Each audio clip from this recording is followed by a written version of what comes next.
Bless the Lord, O my soul. O my soul, worship his holy name. Sing like never before. O my soul, I worship your holy name. The sun comes up, it's a new day dawning. It's time to sing your song again. Whatever may pass and whatever lies before me, let me be singing when the evening comes. Bless the Lord, O my soul. O my soul, worship his holy name. Sing like never before. O my soul, I worship your holy name. You're rich in love and you're slow to anger. Your name is great and your heart is kind. For all your goodness I will keep on singing. 10,000 reasons for my heart to find. Bless the Lord, O my soul. O my soul, worship his holy name. Sing like never before. O my soul, I worship your holy name.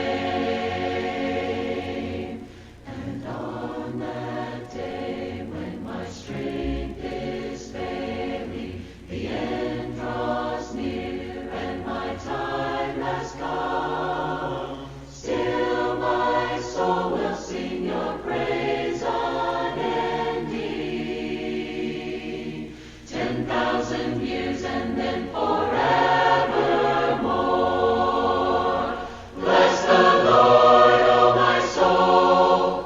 O my soul, worship his holy name. Sing like never before. O my soul, I worship your holy name. Bless the Lord, O my soul. O my soul, worship his holy name. Sing like never before. O my soul, I worship your holy name. I worship your holy name. I worship your holy name. And good afternoon. It's good to be with you this afternoon. And as always, would love to hear from you. If you have a question or a comment, feel free to post on Facebook underneath the video. And you can also give us a call, 1-855-568-1062. 1-855-568-1062. I've been receiving some questions through Facebook on different subjects than what we're discussing, unrelated actually to the broadcast. So that's always one way to contact me is through Facebook. But it's better if you give us a call, 1-855-568-1062, because that way people get to hear your voice and not just mine or James's. James, how are you today? I'm doing all right, thanks to the Lord. Yes, thanks to the Lord that we have this opportunity to be together today and to study God's Word. We're going to continue our discussion on the subject of marriage today. We have already talked about several aspects of this very, very important subject. In fact, we have talked about God hating divorce. Malachi chapter 2, verse 14 makes that very clear. But then we've talked about some reasons why God hates divorce. We've pointed out that it dishonors God. It dishonors His great institution of marriage, His intent from the very beginning for mankind. It violates the law of love. There is no such thing as a divorce taking place where somebody's not violated the law of love. Somebody's not loving like they're supposed to. No. Harms those who are put away. There's no way around that, and it harms ourselves. If we were guilty of putting away, of course, we've pointed out there is one exception, but we've been emphasizing the rule on this series of lessons. So, and I think that's important for us to emphasize the rule. There is an exception, and we'll talk about that a little bit more, maybe today, but we'll see. Yeah, I think people might make a mistake when they think that the fact that there exists an exception, that it negates the rule, because that's the logic that a lot of people use. Yeah. You know. And even when that exception occurs, guess what? Somebody has sinned. Correct. So it harms children. We cannot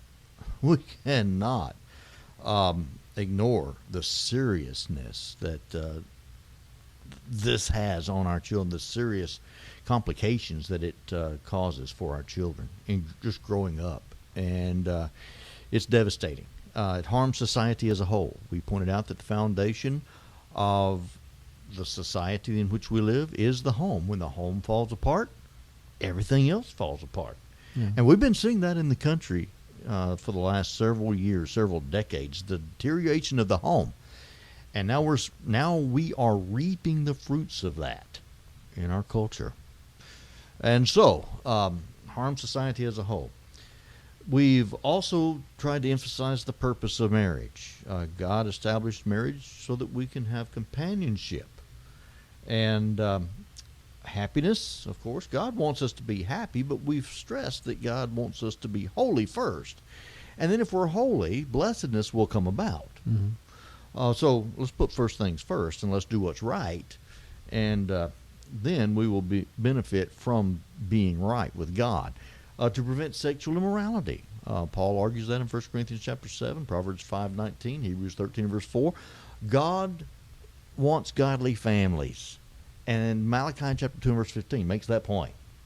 Mm-hmm. Why did he put man and woman together? And what is the whole purpose of that union? For godly offspring. For godly offspring. Mm-hmm. So that's where we've been. We have also emphasized the importance of keeping our commitments, right? Submission to God's order, learning contentment within God's will, not outside of it, but within God's will, honoring our promises and our commitments to each other and, of course, to God and to our covenant. We've emphasized also that a happy and successful marriage is not determined by the perfection of our partner, but by the level of our commitment first to the Lord, then to them. If we're truly committed to the Lord, we're going to do everything within our power to preserve our marriage and to honor God in our lives as married people. So, one more list of things here. We've emphasized keeping our commitment, even if we all said this when we were married, didn't we? For better or for worse, for richer or for poor, in sickness and in health. Well, I know other people make vows that might be worded a little differently, but Yes, hopefully, if they're going to be thorough, and certainly the application of it would involve this concept. Mm-hmm. Absolutely. So, for better or worse, right? So that's where we've been. Today, let's emphasize the preservation of marriage. How do we keep our marriages together? We've emphasized again the importance of marriage, God's intent for marriage. Sin is involved in every divorce. We've talked about how to have a God-honoring marriage, but how do we keep that a God-honoring marriage? Well, the first thing, which we've already covered, which is, you have to have your mind made up that you never will split up. Yeah. That's certainly very important from the very beginning. That's the commitment, because when people enter into it without that commitment, they are much more likely to fail. Yeah. They don't look at divorce as an option. No. That's the way we should. That's the way we should enter into marriage every time. That'll ensure that we will be dedicated to working through the problems that may come up in marriage. And every marriage has those challenges. Every marriage has problems. Mm-hmm. You know, if you're married for any length of time, if you're married for a couple hours, you're going to have a problem. That's the way it is. And this is something I think is borne out in the New Testament because of all the emphasis on the relationship that Christians are to have toward one another as members of the same body. There's an interdependence. There's to be a closeness of relationship. Well, there's nothing closer than marriage. But Right. the reality is that any relationship, the closer that relationship is, the more potential for friction. And that's why how we handle that is of utmost importance. Because before you're married, you're with, if you're trying to be a godly person, you're not going to be living together, right? I guess that's something we probably should have brought up anyway. God does not approve of premarital sex. He does not approve of living together before you're married. That's just not God's way. Hebrews chapter 13 and verse 4. Yeah, that's just as erroneous an idea as the idea that if we get married and it doesn't work out, then that's okay too. Right. No, neither one of those approaches. It's been shown that many studies have been done. If you approach with either of those attitudes, the marriage most likely will fail. Most likely. So when you become married, you see, you are for the very first time, you are together with your spouse a lot more than you were before. My father-in-law had an expression. He said, "Love is blind, but marriage is an eye-opener." And boy, that is true. Yeah, you do learn things that you can only learn by living with somebody. Absolutely. Now, with that in mind, okay, there are going to be problems, right? You can't stay with anybody for an extended period of time without there being some kind of problems, especially when you're new to each other, as far as living together and working together, because after the marriage, that's when life begins, and that's where difficulties begin. Got a warning sign here on our Facebook feed, and that's not good. Oh, that's not good at all. Let's see if I can fix this real quick. There we go, maybe. The output destination has performance issues. That's on YouTube and also on Facebook. I don't understand why, but I think we're still on the air. So anyway, apologize for any difficulties that are going on here. I don't know what it could be. I am streaming on about as good a system I think as you can get, but must be somewhere outside of our control. Hopefully things will straighten up here in a minute. So if you're having problems, just be patient with us. What was I saying? Oh, okay, you're together. You're living together. Now you've started your life together. And you learn more about your spouse than you ever dreamed possible. Before you're married, you always saw the best of the other person. Well, that's what you're supposed to do if you love somebody. Well, sure. You should, believe all things, hope all things. So that's hopefully what our approach would be, and it should continue to be that way. That's right. It surely doesn't stop when you get married. In fact, listen, a successful marriage takes effort from both individuals involved. It takes a great deal of effort. You have to intend to succeed. You have to intend to love, to nurture that marriage. You have to continue to work hard to be the spouse that you ought to be. And that's why the Sermon on the Mount, Matthew 5-7 comes to play. We have to apply those principles to our own lives individually and become the best husband or the best wife that we can possibly be. Well, especially as Christians, when you see all the admonitions for Christians to be united, and he said you have to work at it, endeavoring to keep the unity of the Spirit and the bond of peace, for example, in Ephesians 4:3. Well, a Christian couple of all people should understand that it takes work and desire in order for the success to be realized. Right. Sure. Follow God's rules. So, so follow the golden rule. You know, do unto others as you would have them do unto you. We need to be willing to forgive. We need to be a forgiving person. I'm still watching the stream here, and it's not updating like it should. I don't know. I hope that we're okay. Let me try it again here. We've got some amens and some comments and several folks. Okay, there it goes. It's working. It's working just a little delayed, looks like.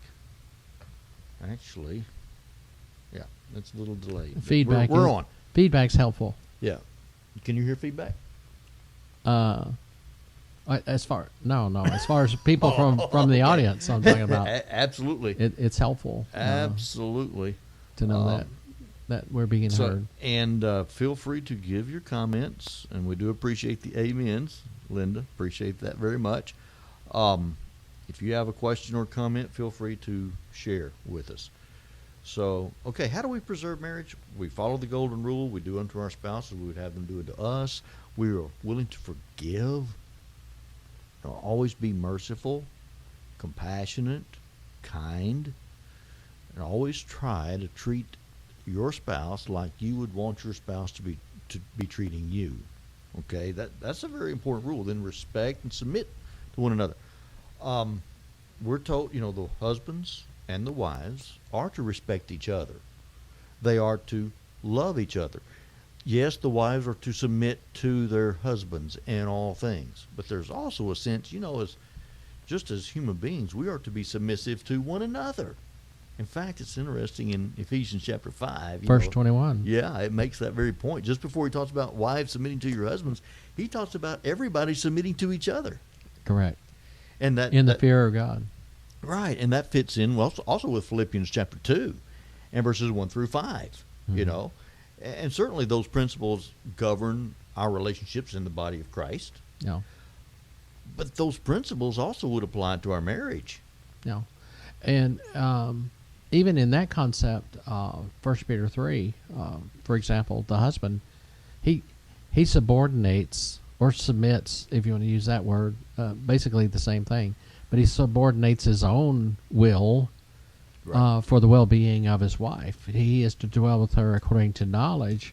So there's an equality implied there, which is they're heirs together of the grace of life. Mm-hmm.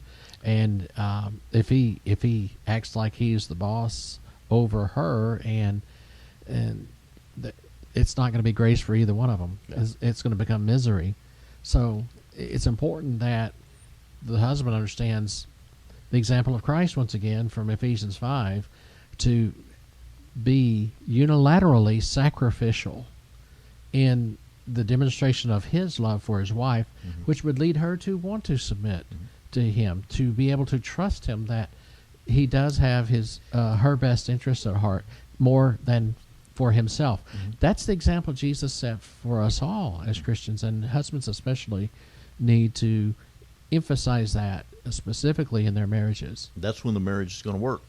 Now, in First Peter chapter 3, okay, I pulled it up on the screen. Peter talks to wives, then he talks to husbands. All right?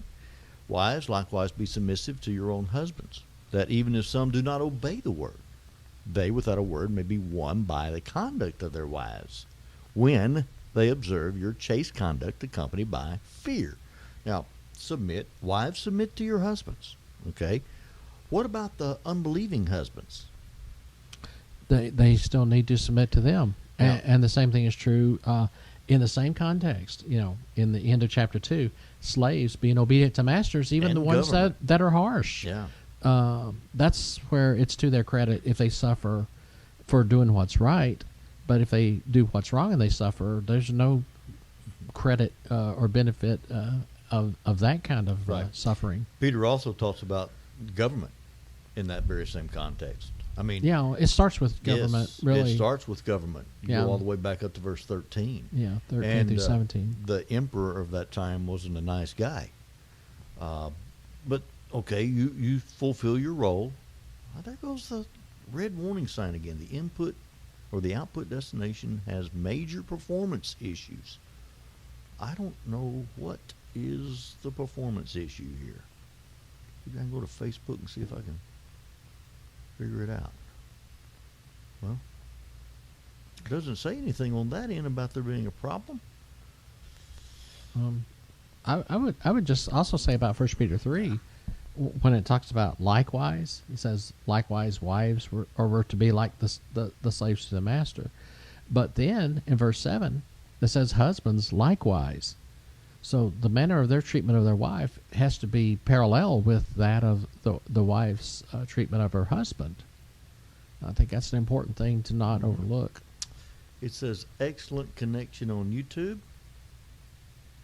And Facebook is doing fine. I don't know where the problem is, but it's telling me on my encoder here that we got a problem. So, again, I hope everything's okay.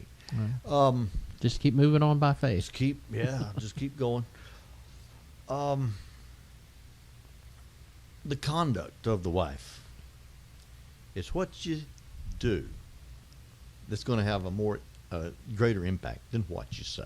Actions speak louder than words. Yes. That's what we say all the time. Now, it is true, wives. Listen, you can nag your husband into doing almost anything you want him to do. Well, on the outside. Yeah. Well, that and some marriages basically by the interrelational dynamic over years, that's pretty much what it becomes in some places. Yeah.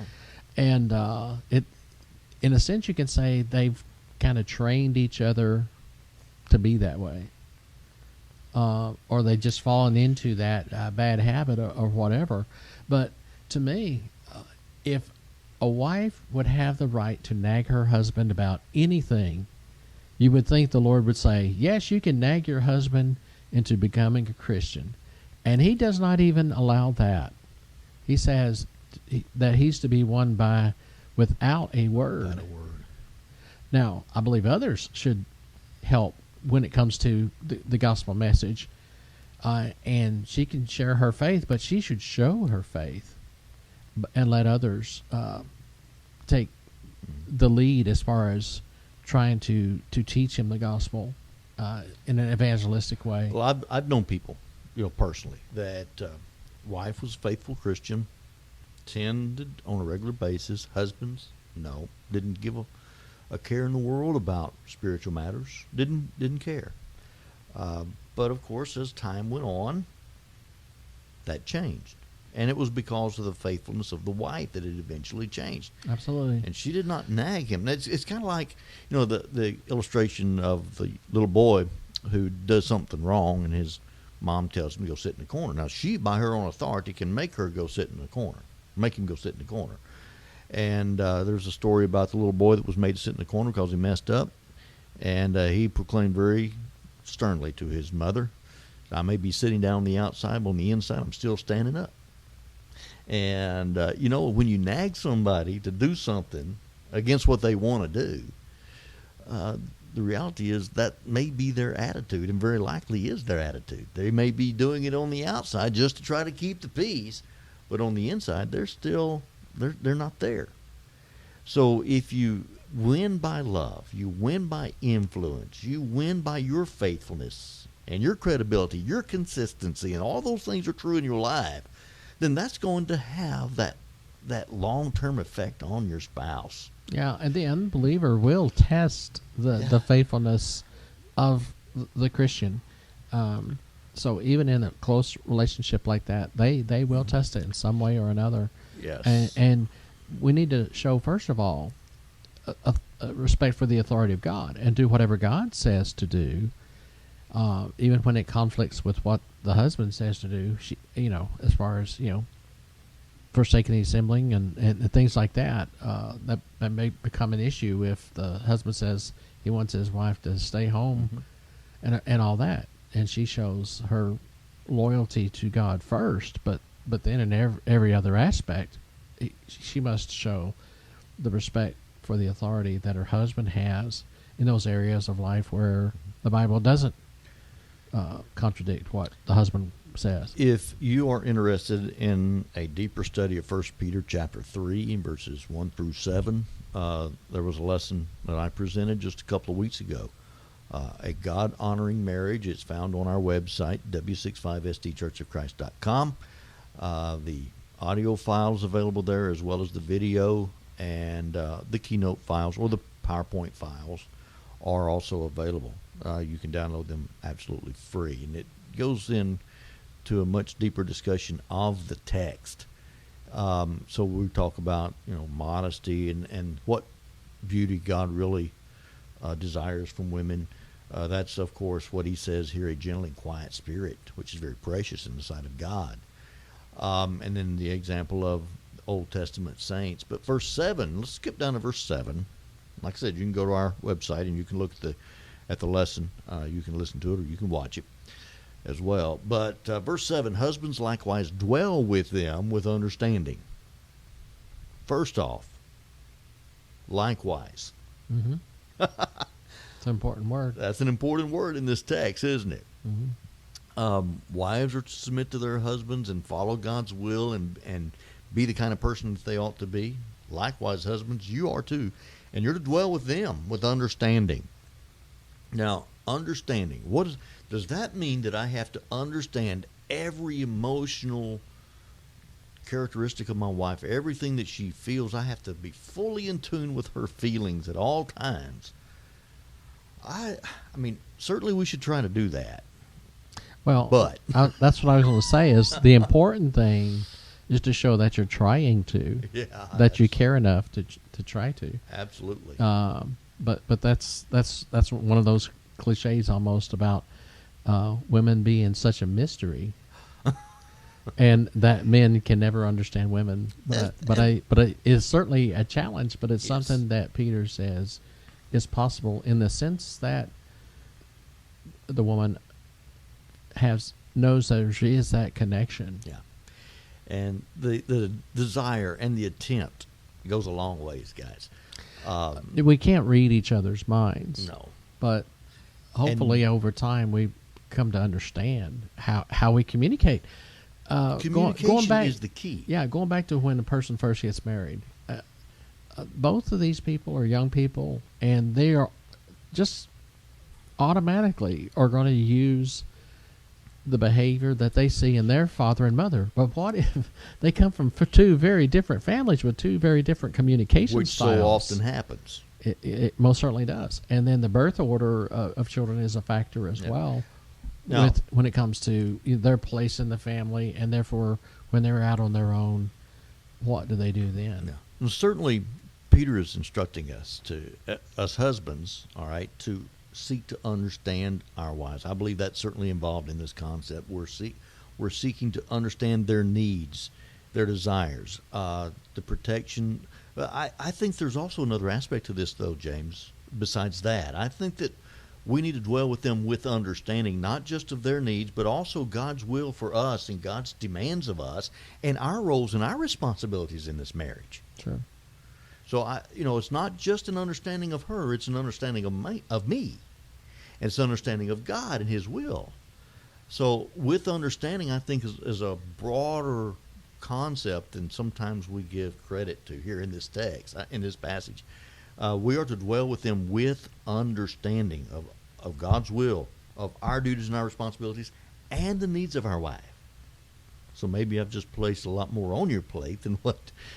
Well, but that's what I believe is really saying much more in verse 7 than really the first 6 verses saying to the wife. And I really, whenever I do a talk about marriage at a wedding ceremony, I really lay it at the guy's feet, what his responsibility is, because he is to be the leader. Right. That doesn't mean I always live up to it, though, unfortunately. But and something else we need to understand. All right, guys, we need to understand that women are different than men.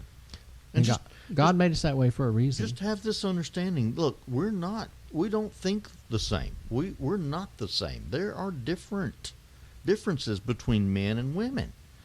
I mean, generally speaking, I know that every rule, has got some exceptions to it when it comes to this matter, this particular subject. But typically, all right, guys, you go to the grocery store, you know what you're going to get. You know where it's at usually because if you're like me, and a lot of guys are, you're creatures of habit. You go to the same store, you do the same things over and over again, and you know where what you want is. And you don't lollygag around when you go in the store. You don't look at everything and shop around, look for best buys and stuff. You go into the store to get what you want to get.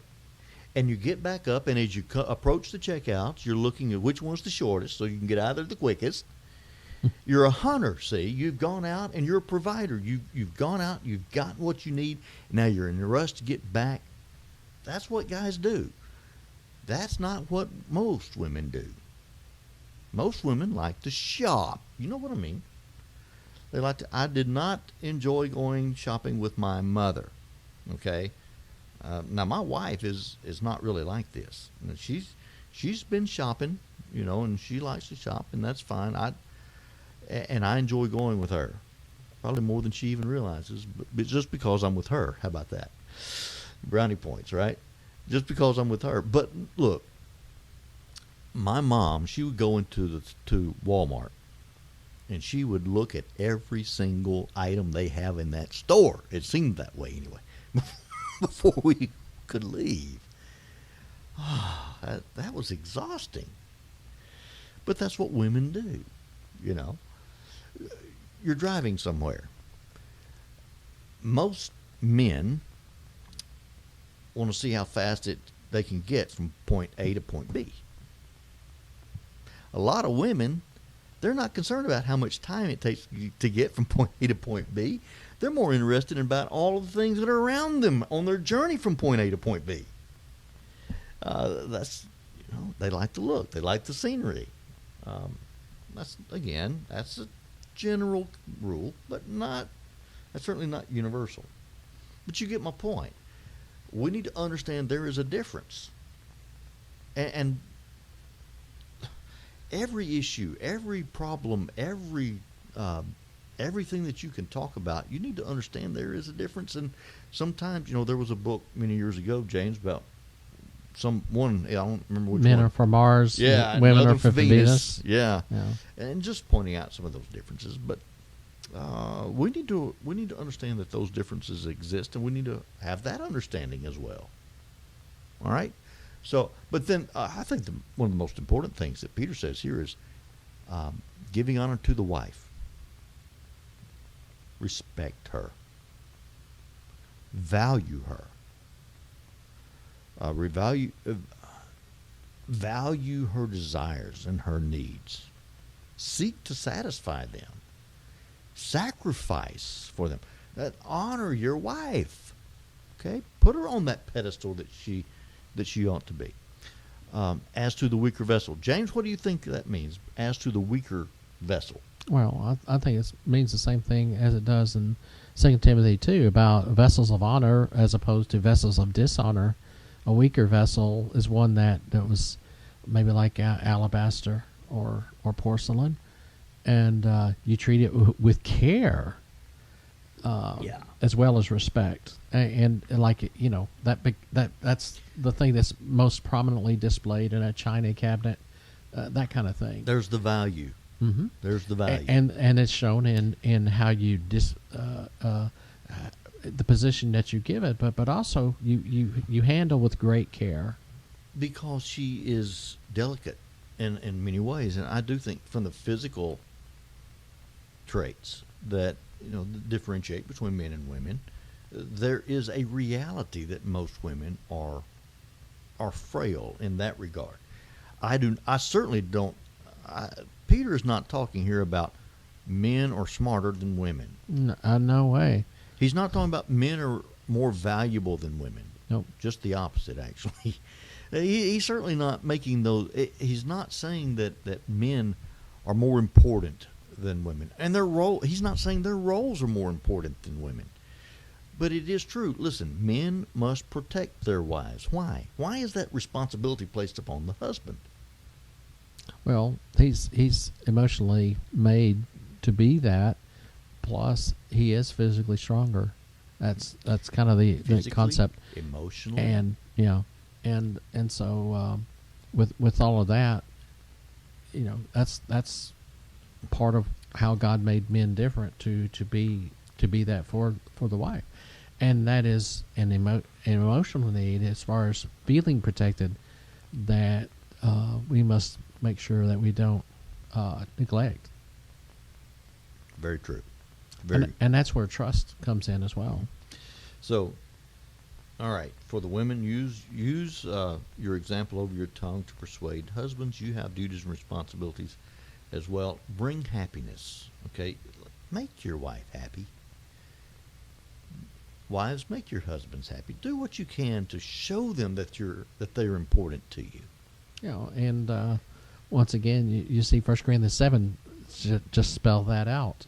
Sure. That the married person has the obligation to seek how to please the spouse. The wife for the husband and the husband for the wife.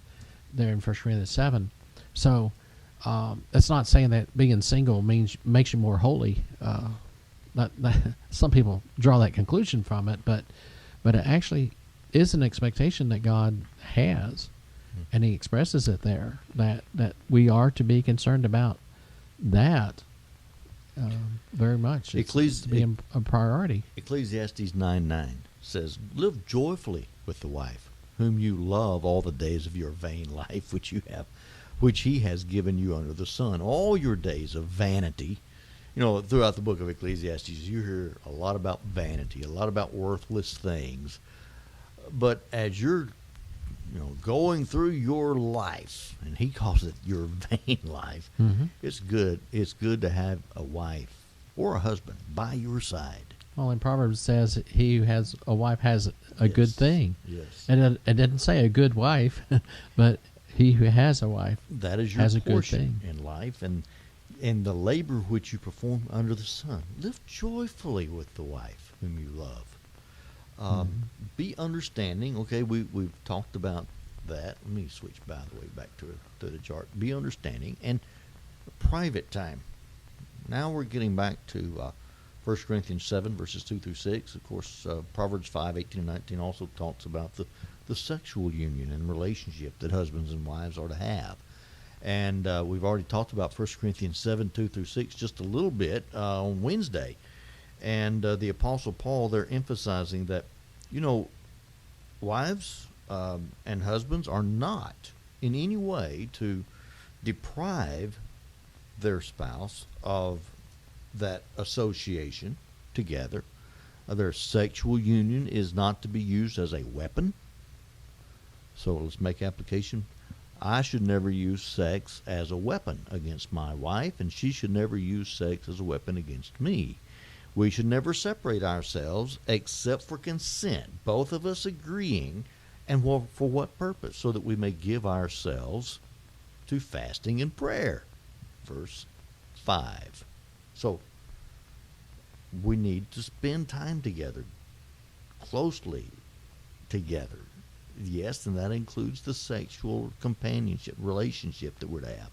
But this close companionship is,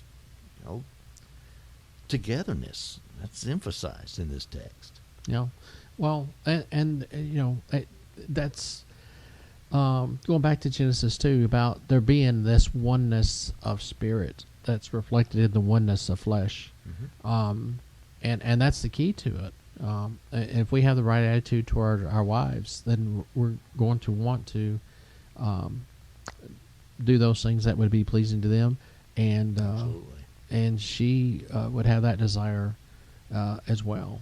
In the case of what 1 Corinthians chapter 7 teaches, that it makes it very clear, and just about everything else through all of the New Testament shows that when we do that, that's where we will find that true happiness, is when we are doing what God says to do. Mm-hmm. And of course each individual is different, but that's where in marriage we need to dwell with them with understanding, so that we know when's the right time and when's not the right time. and things like that. Yeah, and if you don't spend time together, so often in marriages, what happens is the husband and the wife, they get very busy with their lives. Yeah, especially after they have children. Sure. The husband is working, trying to provide. The wife is chasing the children here and there, or carrying the children here or there, and everybody has so much stuff going on that close time, that private time together, is really stressed. I mean, and it's hard to find it. it is hard to find it. But it's anything that is of value. It takes thought and planning and sacrifice and time. Yeah. And Any time. relationship, people talk about quality time. Well, the only way you get quality time is to make the most of the time you have.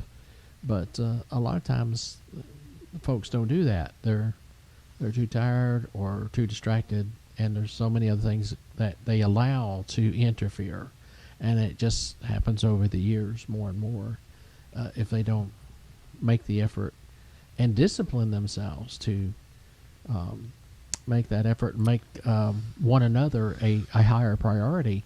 And even in the church, reconciling with a brother was more important than worshiping God in Matthew chapter 5. And so the relationship between husbands and wives is to take a very high priority when it comes to pleasing God, because that's what He's told us to do as husbands and wives in this world. We got some comments going on here. James, husband is to love the wife as Christ loves his bride. Yep, exactly. Ephesians 5:22 through 26. And yes, we are to influence through pattern, through living, how we live our lives. David responds, that's hard. And she asks why, and David responds by, well, because we're not Jesus. And that's true. I'm not Jesus. Well, I know. But this is a command for us from Jesus to Yeah. live according to Jesus' teaching. And God does, 1 John chapter 5 and verse 3 and 4. You know what? He has not given us anything that's burdensome. Well, that only applies that His commandments are not burdensome if the first part applies, that we love God. That's right. That's the key. That is the key. And even if it's burdensome, it needs to be a labor of love. I tell you something else that's hard. In fact, let me tell you, this is the hardest commandment that I can think of, except maybe repentance, changing our will. Well, this would actually be inclusive of that. When Jesus says to love your enemies, those who persecute you, those who do you wrong, intentionally try to harm you, Jesus commands us to love those people. Now, if I can love them, I can love my wife. And say, well, that's too hard. I can't do that. You think of Jesus on the cross. Jesus said, Father, forgive them, for they know not what they do. Say, well, that was Jesus. I can't do that. Turn over to Acts chapter 7.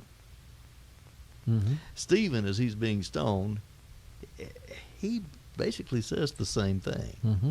Do not lay this sin to He's the a charge. He's a true disciple. He is following in the footsteps of his master, Jesus. And that's what we're called to do. And if our faith is what it ought to be when it comes to the cross of Jesus, the blessings that we've received from it, it does provide the power for us, proportionate to the faith that we have.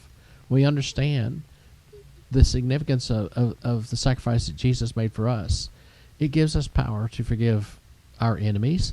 And sometimes, talking about the close relationship, when we are wronged by the person that is closest to us, there's a feeling of betrayal that could be greater than that of an enemy, where we Sure. didn't really know them that well to start with, and so the sense of loss is not that great either. Yeah. And so when there's that Love betrayal, then that can be harder for somebody to forgive, and once again, we need to be like Jesus when it comes to that. Yeah, like the song, love hurts. It really does, and that's the reason why, because that association is so close. And Bernice says that conduct of the wife is very important, and she gives herself as an example.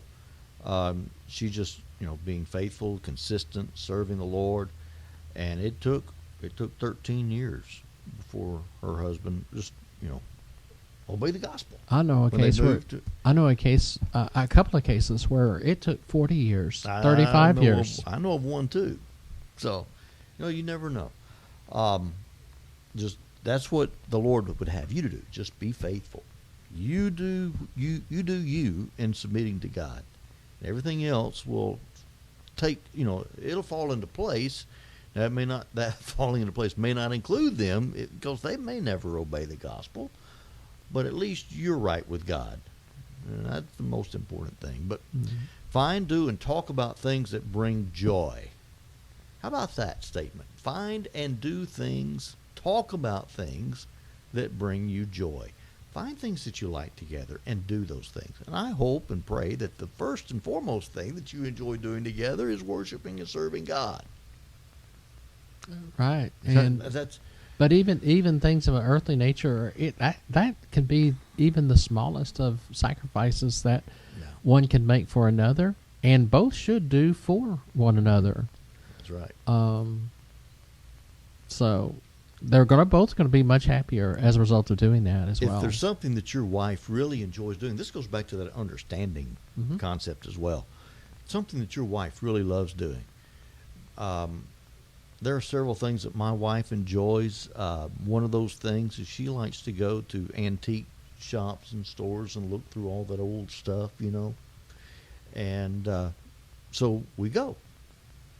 And I've learned to enjoy some of that stuff too, It can be very fun. Getting ideas about some, home decor and those kinds of things. You learn to like those things. Anytime you invest some time into something, you can gain an appreciation of quality. What's good and what's better and what's best and what's not good at all. Same thing's true with sports. I grew up, from my mom of all people, learning to love to listen to the Razorback football games and basketball games a little bit later. And I've always loved sports.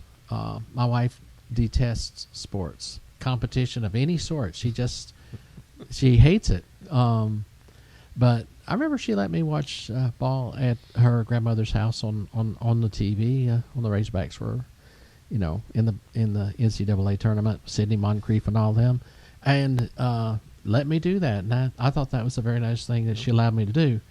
But I've learned to have things that I was interested in. And, of course, the reason I was bringing this up because I thought soccer was so boring. But there was really nothing else to watch when I was in Romania. And I learned to appreciate it. And it is one of the most interesting sports. If you actually understand enough time. Yeah, I think that's a good illustration, though, about the concept of understanding. Because if you don't understand something, you're not going to enjoy it. That's the more right. you understand something, the more you're going to enjoy it. But now I can appreciate something that's done well and those who are better than the others. And of course, my favorite play was the first one I ever saw score a goal because it's so rare. And see, I'm a baseball enthusiast. I love baseball. Well, the game is kind of the chess of sports. Well, one of the best World Series we got to see in Romania, and that was the Arizona-New York Yankees, and that was the best pitching duel World Series I've ever seen. I love baseball. But now repetition. Sometimes people think repetition is boring, but my wife, she loves needlework. I will never be able to do that. First of all, and secondly. I know that what she does can have great value, be a blessing to other people. But just the repetition of it, just sit there and do that over and over again, I could not do anything like that. And then I watch, any sport, and it is the most exciting thing. And, of course, to her it's boring. Movement doesn't have any meaning to her, just the ball bouncing back and forth. and all that, it means nothing. So I enjoy sports. that's where boredom comes My, in. my wife doesn't enjoy sports, but she watches it, with me. Well, that's And- that's a sacrifice she makes. Yeah, I watch a lot of television that she likes, that she really enjoys watching. That Well, I don't particularly care for, but I enjoy it Yeah. because I'm with her. Yeah. See, the boredom is not the nature of the action. The boredom has to do with the lack of meaning that you see in something, and the fact that you do it together should in itself make it interesting. To even just wonder, well, why is this so interesting to her? That's what I should be thinking about. If the thing itself is not that interesting to me, I can at least be wondering, well, why is that interesting to her? So find, do, and talk about things that bring joy to both of you, and then sacrifice. Do things that your wife really does enjoy doing. Wives, do things that your husband really enjoys doing, even though those things may not be things you enjoy doing. Because if you do them enough and you really enjoy, you're wanting to understand your spouse, then that will help go a long way in you actually enjoying those things yourself. Well, and it starts by seeing that what the other person enjoys, that what you should want more than making yourself happy is making the them other person happy. happy. That's right. So that becomes the thing that you should be even more interested in doing.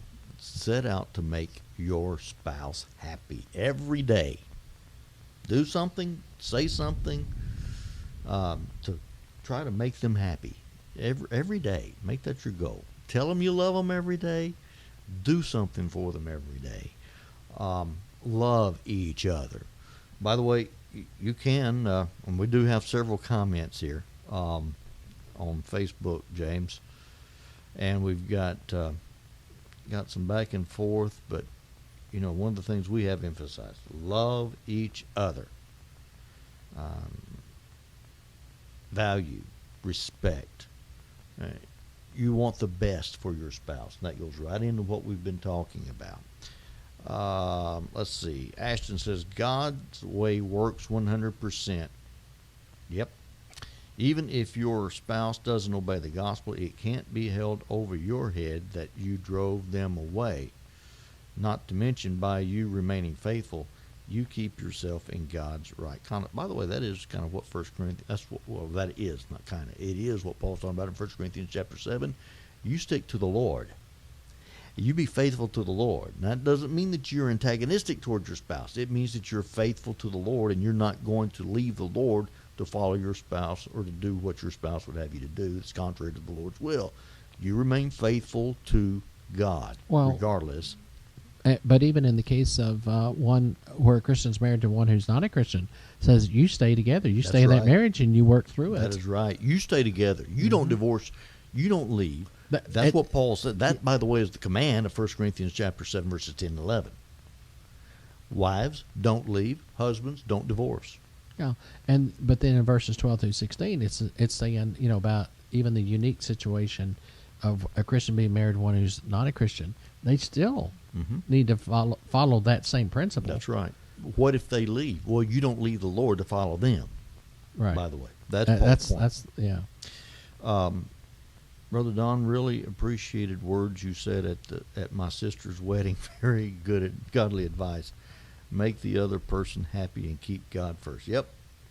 God has to be kept at the center of your marriage. And Linda says give and take. Very good. Yeah, and that's what it means to be heirs together of the grace of life. Mm-hmm. Heirs together. It's traveling down that road of life on this earth and trying to get to heaven together. One of the things that I also emphasize to folks when they're thinking about getting married, what kind of person should you be looking for? Number one, you find somebody that's going to help you get to heaven. If that person can't help you get to heaven, is not interested in helping you get to heaven, you need to find somebody else. So, preservation of marriage, commitment to God. commitment to each other. You've made vows to each other. Keep your word, commitment. Enter into it by saying, divorce will never be the answer. We're going to work through it regardless. Mm-hmm. Go into a marriage with someone who has the same conviction. Mm-hmm. Communication. Communicating with each other is not the easiest thing in the world. Again, men and women are very different. Listen, a man can say one thing thinking it's going to be great praise for his wife, and she's really going to appreciate what you say. But at the same time, she may hear something totally different from what you intend, because she's listening to it from a different perspective. Mm. So now she needs to be understanding you're making an effort here, okay?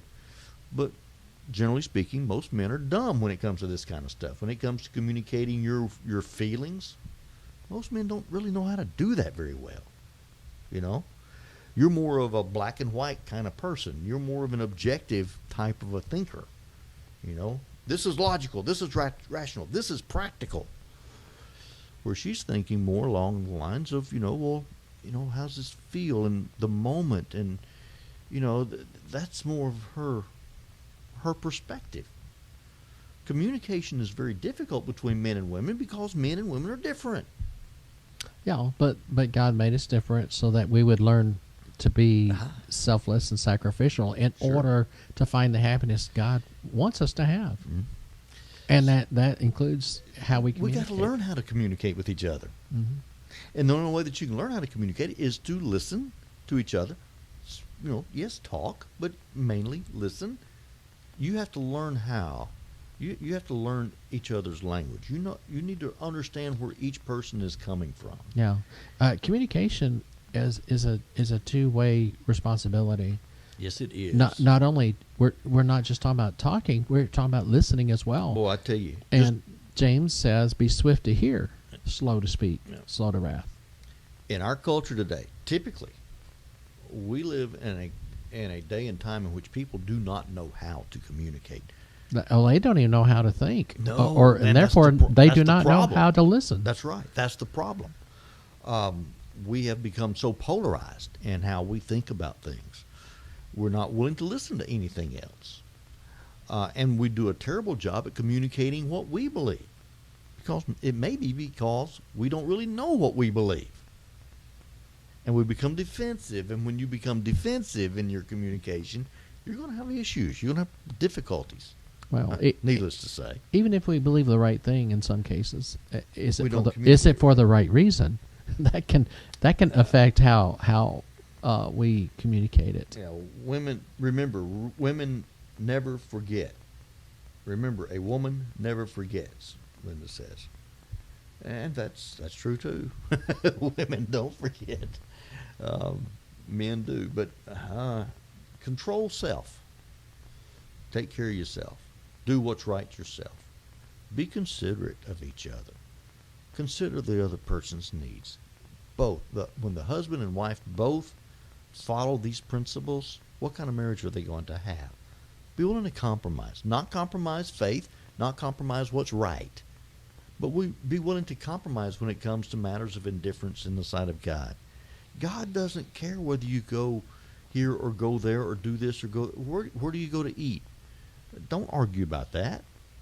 You know what? Typically my answer is when my wife says, "What do you want to eat?" or when I even ask her, "What do you want?" she'll say, "What do you want?" I say, "No, that's not the question. What do you want to eat?" Because that's what I want to eat. Whatever that is, that's what I want. There. Well, I remember those chipmunks that used to do that to each other on the Warner Brothers cartoons, and that the husband sometimes has to be, he has that responsibility, especially the wife. If the husband says, I want you to choose, and she doesn't want to choose,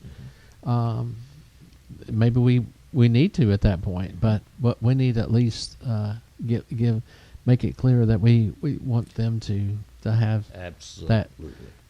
desire as well. But of course, a lot of times they want us to know without us having to ask them or them telling us. Mm-hmm. That's another challenge in the communication area. And I typically do, and when I'm put in that position, that's what I say. I'll mention something that I know that she likes, whether that's what I'm hungry for or not. Contentment.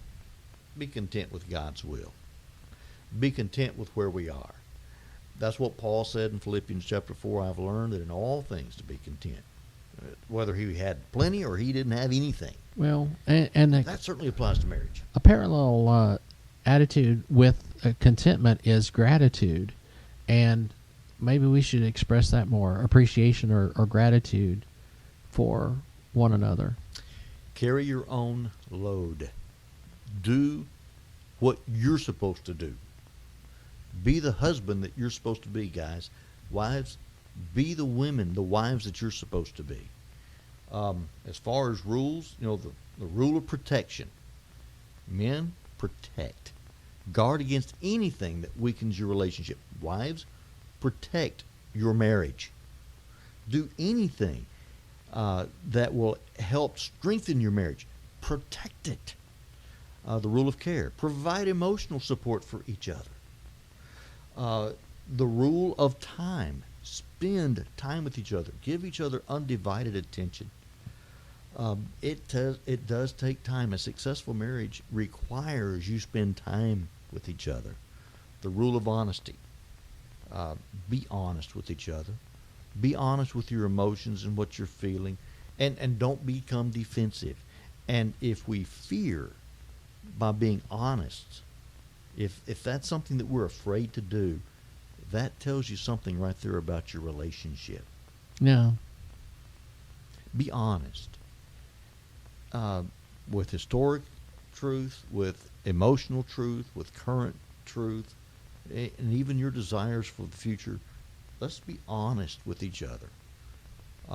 So all these things are very important. Problems will come. No question about that. And as we've said today several times, agree beforehand that divorce will never be the answer under any circumstance. Now, we understand that problems and sin occurs, those kinds of things enter in. You've got to make that commitment going into it, though. As long as the Lord's will is respected by both parties, divorce won't come. It's not going to happen.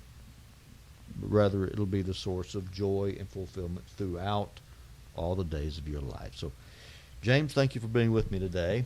Glad to be here. Thank you, everyone, for joining us this afternoon. It has been a blessing and a pleasure. And as always, if you have any comments that you want to throw our way, we'd love to hear from you. And also any questions that you have, let us hear those as well. We're going to be back, Lord willing, Monday afternoon. At least I will be.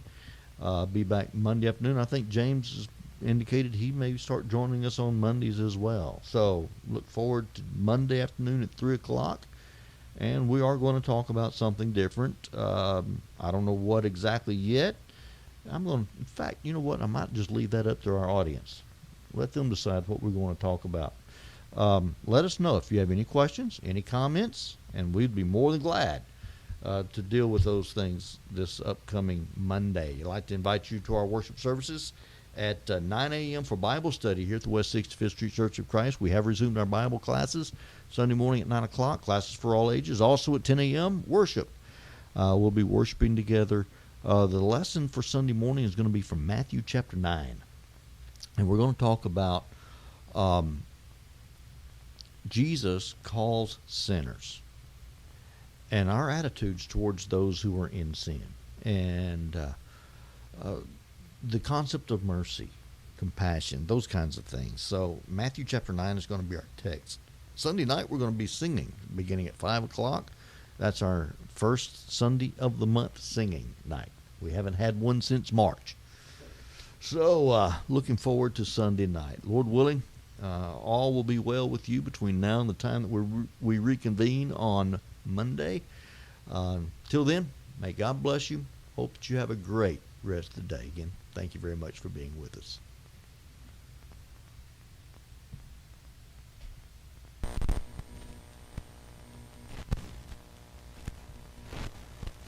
Who has held the oceans in his hands?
Behold our God, seated